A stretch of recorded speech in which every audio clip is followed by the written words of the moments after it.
बेटा वो तो छोड़ो, इधर आओ थोड़ा पास। बोला हाँ महाराज जी बताइए। बोलते हैं जरा अपने बाल उठाओ। बोला क्यों, क्या हो गया? बोलते उठाओ तो यार बात, जरा अपने सर माथा पूरा दिखाओ हमको। तो उन्होंने माथा देखा। बोला अरे राम, 3 दिन बस। बोला क्या महाराज जी 3 दिन क्या? बोलते बेटा माथे पे लकीर है तुम्हारी, 3 दिन बचे हुए हैं, ये दुनिया से 3 दिन बाद जा रहे हो, ये तो भगवान की कृपा हमारे पास आ गए और हम तुम्हारा चेहरा पढ़ना जानते हैं, माथे की लकीर के विशेषज्ञ हैं हम। हा? देखो कितनी बड़ी भगवान की कृपा। कई लोगों को तो 2 मिनट नहीं मिलता है, तुमको 3 दिन एडवांस नोटिस मिल रहा है। हा? हाँ क्या प्रश्न कर रहे थे? बोलते हैं महाराज जी प्रश्न उसने गया, आप तो 3 दिन की कहानी बताओ, जरा देख लीजिए सही में है। बोला हमको क्यों भैया शंका हो, हम क्यों गप मारे, हमको तुमसे क्या लेना देना, लिखा है इसलिए बता रहे। बोलते महाराज जी पक्का?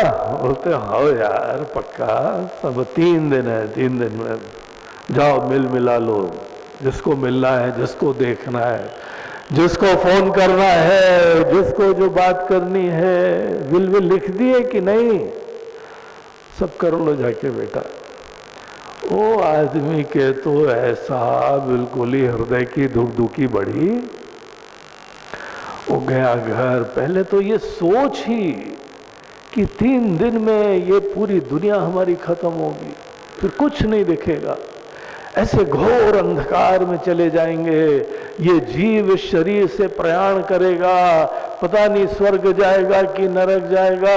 मन में सोचता रहा कुछ पुण्य भी करे हैं लेकिन पाप वो भी बहुत सारे करे हैं, वो भी अकाउंट काफी बड़ा है, वो वहां पे जाएंगे और फिर नरक की ये भी कहानी सुनी, वो भी कहानी सुनी, बड़ी मन में ग्लानि। थोड़ी बहुत संतुलन स्थापित हुआ, उन्होंने सबको फोन वोन करके घर में बुलाया, बोला मिल मिला ले सबसे, जो भी उन्होंने कागज और खाना पूर्ति करनी थी फटाफट करा। और फिर 1 दिन पहले वो फिर स्वामी जी महाराज के पास गया। बोला महाराज जी चेहरा बड़ा उतरा, बड़ी चिंता। बोला क्यों बेटा कैसा चल रहा है? बोलते अरे महाराज जी सब इमरजेंसी डिक्लेयर हो चुकी है, सबसे बुला लिया, दर्शन हो गए, मिल लिए। बोला अच्छा तुम्हारे मन में तुम प्रश्न कर रहे थे, बड़ी चिंता होती है, बड़े विकार होते हैं, उसका क्या हाल है? बोलते महाराज जी कोई चिंता नहीं, अब तो एक ही चिंता है, वो जो भैंस पे बैठ के आएंगे ना उनसी से निपटना है। तो यमराज जी आएंगे, फिर कहाँ जाएंगे, कैसे जाएंगे, अब समय आ गया है। मृत्यु का स्मरण भी इतना अद्भुत होता है, मोक्षदायी होता है, मन को निर्मल करने वाला होता है कि संसार में अब क्या करें, अब जाने का समय हो गया है। तो बोलते नहीं महाराज जी कोई दूसरी चिंता नहीं। बोलते हैं दोबारा जरा बाल उठाओ अपने। बोला अब क्या हुआ महाराज जी? बोला देखें यार 2 दिन में क्या फर्क पड़ा है। बोला खुशखबरी, बदल गई लाइन। महाराज जी ये आपकी विद्या हमारे लिए मुसीबत कर रही है। बोला बेटा एक्सटेंशन मिल गया है, तुम्हारी लाइन जो 3 दिन वाली थी ना अब थोड़ी आगे बढ़ गई है। अब उसको बड़ा गुस्सा है। बोला ये महाराज जी हमारे साथ मजाक कर रहे हैं। बोला देखो भैया माथा तुम्हारा, लाइन तुम्हारी, हम क्या करें है? अब तुम्हारी लाइन बदल रही है तो हमसे तुमको नाराज हो रहे हो। खुशी मनाओ कि टाइम ऑन हो गया है, लेकिन एक चीज ध्यान रखो, तुमने 2 दिन अगर इतना स्मरण भी करा कि तुमको अब 2 दिन बाद जाना है, कहाँ चिंता कोई करता है? कौन सी वासनाएं, कौन से विकार मन में आते हैं? किसी ने गलती करी तो तुम कितनी आराम से क्षमा कर देते हो। किसी ने कोई तुम्हारे प्रति विद्वेष करा तो तुम्हारे अंदर कैसे निश्चिंतता रहती है? ठीक है उसके मन की भूखता होगी, उसकी जवान गंदी है, हम क्या चिंता करें, हमारे पास टाइम ही नहीं रहता है। अगर कोई व्यक्ति मरने का स्मरण भी करता है तो उसके मन के अंदर कोई चिंता नहीं आएगी। यह तो बहुत सा रहस्य है। इसीलिए इतना याद रखना कि हमको एक दिन यहां से जाना है, ये बहुत सुंदर चीज होती है। आप असंग रह सकते हैं, कमल के फूल की तरह इंसान यहां दुनिया में रह सकता है। कोई आसक्ति नहीं, सबके प्रति स्नेह, सबके प्रति कल्याण की भावना, अंतिम समय तक सेवा की भावना, यही पुण्य साथ में जाएगा और कोई साथ में नहीं जाता है। ये सोच आदमी की हो जाती है। संन्यास आदमी को जो है वह जीवन के ऐसे लक्ष्य से अवगत कराता है कि हमको एक दिन छोड़ के सब जाना होता है। जीवन की अनित्यता का ज्ञान और उससे प्रेरित नित्य की खोज की प्रेरणा, वो संकल्प का द्वार होता है, वो सन्यास का द्वार होता है। न कि क्षणिक मन का उच्चाटन, मन की ग्लानि। जीवन के अनेकों उतार चढ़ाव होते हैं। जब आपके अंदर ग्लानि होती है तो अच्छा सत्संग प्राप्त करो, अच्छे लोगों के साथ उठो बैठो, रास्ता मिल जाएगा। बड़े बुजुर्गों के पास जाओ, उनके चरण स्पर्श करो, उनसे मार्गदर्शन लो, रास्ता मिल जाएगा। वो ग्लानि मत करो। अभी ये तो तुम्हारे अंदर असमर्थता हो रही है कि हमको नहीं पता लग रहा क्या करें। कोई बात नहीं, हम बता देंगे तुमको। अगर यहां पे दुनिया में कोई बीमारी होती है, सदैव उसके लिए कोई ना कोई निवारण के लिए औषधि भी होती है। कोई समस्या होती है, उसका समाधान होता है। कोई भी ताला होता है, उसकी चाबी होती है। हमको आज नहीं पता है, कोई बात नहीं, जाके किसी से पता कर लो, लेकिन विश्वास रखना हर समस्या का समाधान होता है। तुमको पुरुषार्थ करना चाहिए, तुमको उचित कर्म करना चाहिए, अच्छे लोगों का सत्संग करना चाहिए और मन के अंदर यह विश्वास रहे कि कोई भी लक्ष्य की सिद्धि तुम अपने ही प्रार्थना से, पुरुषार्थ से, कर्म से तुम कर सकते हो। इसीलिए ग्लानि को, उच्चाटन को कभी वैराग्य मत समझना। वैराग्य बड़ी पवित्र चीज होती है। बड़े कम लोगों को पता है कि वैराग्य और उच्चाटन में क्या भेद होता है। उच्चाटन बहुत बार जीवन में आता है। जितनी तीव्र महत्वाकांक्षा होगी, उसी के अनुपात में उच्चाटन होएगा। बहुत जल्दी जा रहे हो, कुछ बाधा हो गई, अरे यार हमारे साथ ही ऐसा हो रहा है, ये क्या हो रहा है। जब बड़ी जल्दी कहीं जाना हो और ट्रैफिक जाम मिल जाए, तो कितनी मन में बेचैनी होती है, कितनी ग्लानि होती है, यार हमारे साथ ही ऐसा क्यों होता है। जब जब जाना होता है तो उस रास्ते में ट्रैफिक जाम हो जाता है। कोई नेता आ रहे होते हैं, रोड ही बंद हो जाती है। हमारी किस्मत खराब है। बोलते हैं कोई चिंता मत करो, धीरज रखो और रास्ता मिल जाएगा। इसको सन्यास नहीं बोलते हैं। ये छोटे मन के लक्षण होते हैं, ये अज्ञानियों के मन का लक्षण होता है। गीता में अर्जुन को निमित्त बना के भगवान कृष्ण सबको ये उपदेश देते हैं। बोलते हैं जीवन की इस यात्रा में कई बार आदमी के अंदर जो ग्लानि आती है, इससे प्रेरित होके बड़े कदम मत उठाना। कभी घर बार छोड़ने का समय ये नहीं आया है। चलो हमको क्या, हम तुमको बुला भी लेते हैं, चलो आ जाओ आश्रम में। आपको हम बताएं, हम वर्षों से आश्रम में पढ़ रहे हैं, पढ़ा रहे हैं। अनेकों लोग सब सन्यास करके, घर बार छोड़ करके हमारे आश्रम में शिष्य बन के पास हमारे रहे हैं और हमने बहुत प्यार से, गहराई से उन लोगों को ज्ञान देने की भरसक कोशिश करी। एक एक क्लास के लिए घंटों घंटों पढ़ाई करके उनको सब चीज का अमृत निकाल के देना, ये हमारी कोशिश रहती थी। लेकिन हमको ये गीता का उपदेश, इसकी सुंदरता बार बार अनुभव हुई है कि जो लोग केवल उच्चाटन से, शोक से, ग्लानि से प्रेरित होकर आश्रम आए हैं ना, उनको कभी कोई ज्ञान दिया ही नहीं जा सकता है। कितनी माथापच्ची कर ली, नहीं होता है। जहां पे थोड़ा बहुत कुछ होता है वो फिर छोड़ छाड़ के वहीं चले जाते हैं। जहां अनुकूलता हो गई फिर से बोलते हैं महाराज जी थैंक यू वेरी मच, इतने दिन आश्रम में रहे, बड़ा अच्छा रहा, जा रहा हूं घर। एक जना तो सन्यासी बन के भी घर छोड़ के पुनः वहीं चले गए। हमने बोला यार तुमको फिर सन्यास लेने की क्या जरूरत थी?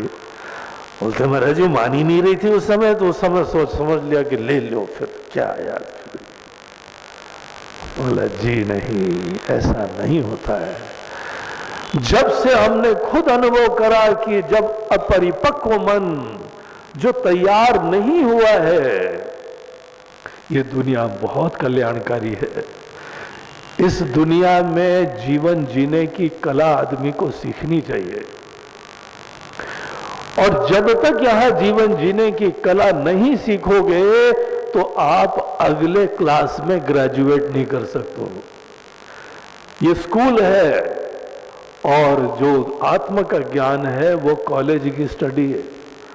जब तक स्कूल से पास नहीं करोगे कॉलेज में एडमिशन थोड़ी मिलता है? अभी तो भगवान ही मालिक हैं, हमारे बिहार का क्या होगा। वहां पे तो नवी फेल डिप्टी चीफ मिनिस्टर बने। अब जिसने स्कूल भी नहीं पास करा है ठीक से, वो आदमी पूरे प्रदेश का कल्याण करने का बीड़ा उठा रहा है, कैसे काम होएगा? यहां पे दैनंदिन तुम्हारी जिम्मेदारियां, तुम्हारे कर्म उसको नहीं निभा पा रहे हो, और तुमको ब्रह्म का ज्ञान चाहिए। बोलते अरे यार थोड़ा सा कूल डाउन मैन, थोड़ा सा रिलैक्स करो, अभी समय नहीं आया है। भगवान यहां बोलते हैं अर्जुन, यद्यपि हर व्यक्ति को एक दिन आत्मा का ज्ञान प्राप्त करना है, मन पूरा शुद्ध निर्मल संन्यास्त हो, मन मुक्त हो जाए तुम्हारा, ऐसे मन से ही आत्मा का ज्ञान प्राप्त होता है। तुम्हारे हृदय में भगवान बैठे हुए हैं, लेकिन तुम्हारा मन मटर गश्ती करता रहता है, इधर उधर भागा फिरता है, कैसे ज्ञान प्राप्त करोगे? हृदय रूपी मंदिर में भगवान का वास है, लेकिन हम तो अंदर देख भी नहीं पाते हैं, शांत बैठ भी नहीं पाते हैं। थोड़ी देर कोई मंत्र का जाप करे उतना भी बड़ा मुश्किल हो जाता है। महाराज जी कैसे इस मन को लाएं पकड़ में? छठे अध्याय में भगवान ने अर्जुन को बोला, अर्जुन थोड़ी देर बेटा थोड़ा ध्यान करा करो। भगवान ने असंभव है भगवान, बहुत मुश्किल है। चंचलम ही मनः कृष्ण प्रमाति बलवदृढ़म, ऐसा मन चंचल है, आंधी तूफान जैसा आता है, प्रभु कैसे इसको रोका जाए, समझ में नहीं आता है हमको। और अभी मन आंधी तूफान से चल रहा है, और इसी में छोड़ छाड़ के कोई बाबा जी बन जाए, सन्यासी बन जाए, तो वहां गुरु जी क्या करेंगे भैया? गुरु जी उसका कैसे कल्याण करने वाले हैं? तो गीता हमको उपदेश देती है कि वो कर्म करने की कला सीखो भैया। इतनी सुंदर कर्म की कला है, वो कर्म की कला जिससे तुम यहाँ दुनिया में भी सुखी भी होगे, सफल भी होगे, और तुम्हारा मन निर्मल होगा, तुम्हारे अध्यात्म की यात्रा का मार्ग भी प्रशस्त होगा। वो जो विशेष कर्म करने की कला है, उसको गीता यहां प्रदान करती है। उस कर्म करने की कला का नाम कर्मयोग है, और हम लोग कल से कर्मयोग नामक गीता के तीसरे अध्याय का अध्ययन करने जा रहे हैं। आज हमने एक थोड़ी सी भूमिका मात्र बनाई है, क्योंकि आदमी को विषय में प्रवेश होना चाहिए, इसकी भूमिका पता होनी चाहिए, और हमारे मन में जिज्ञासा हो कि भगवान ने जो हम लोगों को यहाँ विद्या प्रदान करी है वो काहे के लिए है। आपका यहाँ का इस समय का जीवन सुखी हो, इस कर्म करने की कला का सीधा प्रयोजनीय होगा, सबका कल्याण होगा और आपका मन भी मुक्त होता जाएगा। बड़ी अद्भुत कला है, दिव्य कला है कर्म करने की, the holistic art of living. कर्म करने की वो कला जिसके द्वारा आप यहाँ पे सुखी, संपन्न, सुरक्षित, निर्मल होते हुए नहा लेंगे, जैसे वो कर्म करने की कला भगवान अर्जुन को प्रदान करते हैं। तो बड़ी दिव्य उपदेश है, बहुत महत्वपूर्ण उपदेश है। हमारा सबसे निवेदन है कि हमारे आयोजकों ने सब बहुत मेहनत करके, प्रचार प्रसार करके ये आयोजन करा है। अब जो जो लोग आए हैं, आप छोटा सा एक कार्य करिए, एक एक लोगों को आप एक्स्ट्रा कल प्रेरणा देके लाओ, बोलो गीता का कर्म योग बेटा सुन लो, तीसरे अध्याय को सुन लो, बाकी जीवन में तुमको सुनना नहीं सुनना। तुम्हारा यहां पे जीवन सुखी कैसे होगा, कर्म अच्छे कैसे होते हैं। आजकल जिसको देखो कर्म में तनाव हो रहा है, उसको कर्म में तनाव हो रहा है। या तुम खुद खुशी से जा रहे हो, तुम्हारे जीवन के कल्याण से प्रेरित होके जा रहे हो और तुमको प्रसाद मिल रहा है टेंशन का, कहीं ना कहीं गड़बड़ है ना कुछ। क्यों इंसान को तनाव मिल रहा है? तुम अपनी तरफ से खुशियों के सपने से प्रेरित होके जाते हो। वो कर्म करने की कला जिससे हमको तनाव नहीं होगा, जिससे सफलता गारंटीड होगी, ईश्वर की कृपा मिलती जाएगी और मन रूपी मंदिर, मन मुकुर सुधारी, हमारा मन रूपी मंदिर साफ होता जाएगा। वो जो कर्म करने की कला है उसको कर्म योग बोलते हैं। तो बहुत महत्वपूर्ण अध्याय है, बहुत सुंदर अध्याय है, गीता का प्राण है वो। आप सब लोग कल से अपने साथ गीता लाइएगा, अन्यथा यहाँ पर भी उपलब्ध हो जाएगी। अच्छा तो ये रहेगा अपने घर से अपनी अपनी गीता लाओ, उसमें कोई नोट्स लिखना हो, कोई मार्किंग करना हो, वो अपने पास ही रहे और एक एक शब्द इस एक अध्याय का गहराई से अध्ययन कर लो। ये हमारी सबको प्रेरणा है और जिसका आप हित चाहते हैं उसको जरूर ये अगले 6 दिन तक आप प्रेरणा देके उसको बुलवाइए। ज़्यादा से ज़्यादा लोग भगवान कृष्ण के इस उपदेश का लाभ लें, हमारी गीता भगवती का लाभ लें, यही हम सब लोगों की प्रार्थना है। तो इसके साथ आज का ये कार्यक्रम हम यहाँ समाप्त करते हैं और